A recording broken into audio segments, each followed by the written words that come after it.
Around your home, you never really know what's going to happen. Here's the newest thing.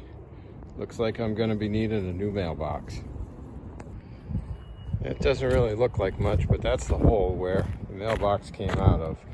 I'm pretty sure there's a block of concrete at the bottom of it. So I think what I'm going to end up doing is just filling that hole in.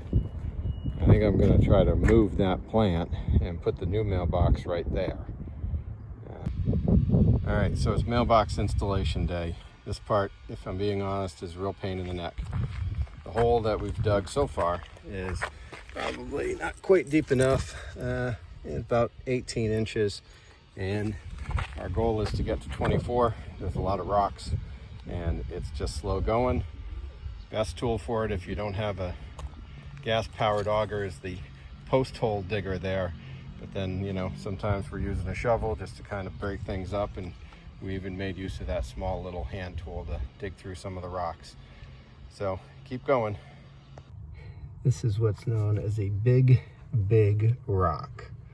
But good news is when that rock comes out, hole's done.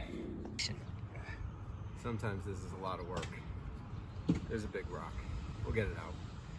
Just keep going.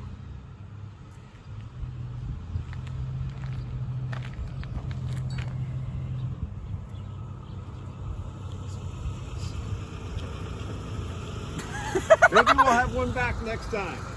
We'll have one back next time. So it's actually the next day. We gave up yesterday. We actually could not get that rock out. So I filled in the hole, came back, put a new hole in the ground, and it's pretty close to where the other one was. I don't know if you'll be able to see it, but that's actually the same rock. And needless to say, that was not coming out, but I get the post in right next to that. So it only took me about, I don't know, 45 minutes to dig the hole once I didn't have all the rocks to go through. So on the way to the store, and I will be back in a few minutes with some gravel, and we'll show you how to actually put the post in. This is what I got at the local hardware store. There's lots of options out there, but basically my plan here is that I'm going to put rock around the post. Different ways that you can do that. Sometimes people will put the concrete in, sometimes you put just the dirt back in, but I've done this before with a rock, and I really like that because it really sturdies the post. But if you do ever want to take it out, you can just literally pull it straight up, it'll come right out, and a lot easier to deal with on the back end. So that's my plan anyway. Other quick note just to mention, you know, little safety tip for you, because I'm right on the street, I like putting my truck there so that traffic has to move away a little bit, and it keeps them off of you. So just a little thought for you anyway. So I dropped it in the ground. You want to double check your USPS regulations, and literally if you just Google USPS residential mailbox requirements, it'll pop right up. But it does ask that this be 41 inches. The top of the post should be 41 inches above the level of the road, and should be 8 inches back from the curb roughly. So I think I'm in about a good spot there. I may need to slide it forward just a bit. And then I'm going to start tucking some rock down in the base, and I've got a level that I'll use to make sure it's plumb and square. We'll show that. There's 2 bags that I've put in the ground already. As you put them in, you want to compact them, and having someone who can help hold the post for you, which I know I didn't get video of it, but my wife did as we were doing this. She used a level, and you're just looking to make sure that on that side and on that side you get the little bubble in between the lines, and that tells you that the post is straight up and down and not tipping from one side to the other.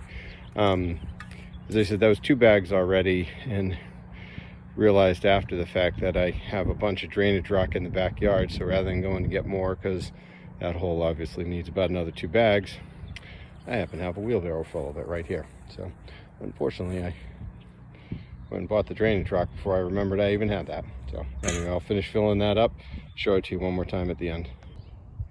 So that's it in the ground. Just put the rock right in there.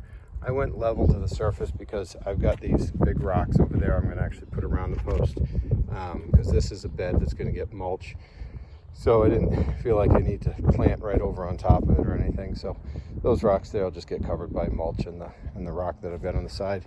In terms of sturdiness, you can see, you know, it's a pretty sturdy post. It's not going to move too much. And last thing that we got to do now is get the mailbox on it. So I will show you that next. To put the mailbox on, there's this piece here that we're going to screw down through these holes directly to the post. And then the mailbox is going to sit right on top of that, and it screws in through these holes along the side.